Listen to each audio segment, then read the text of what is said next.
Yo les amis, c'est Jordan, j'espère que vous allez bien.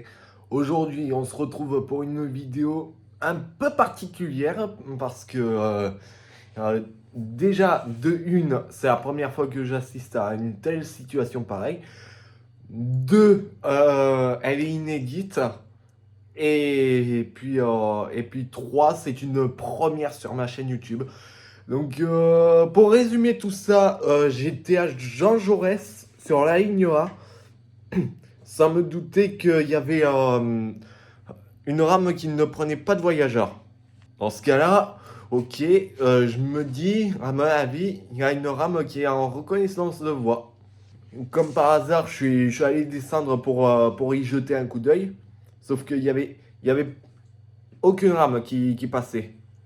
Je précise que c'est en direction de Balma-Gramont. J'ai checké de l'autre côté et il y avait une rame qui est bloquée à l'aiguillage. Dans ce cas, je me pose plein de questions, quoi.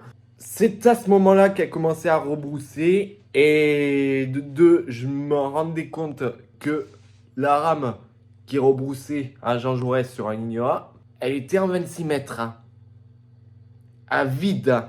Du coup, j'ai directement pensé qu'une rame allait se transférer sur la ligne B.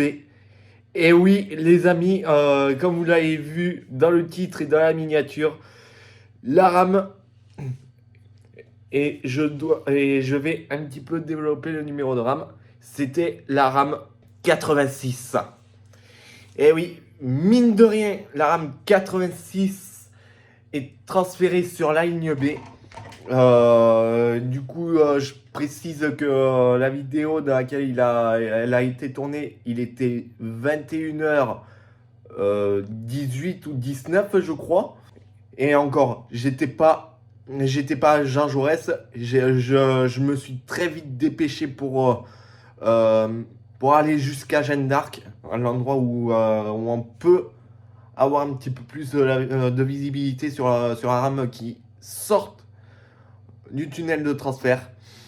Alors je m'attendais pas à un truc pareil là. Franchement, c'est un truc de dingue.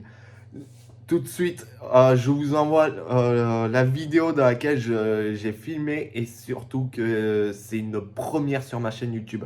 Je vous laisse apprécier les images qui arrivent, les amis. Oh dude. Oh là là. La rame 86.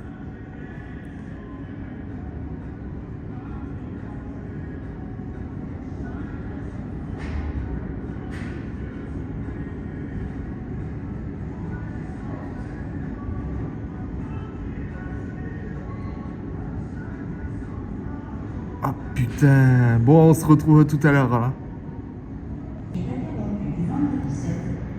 Ah ça y est.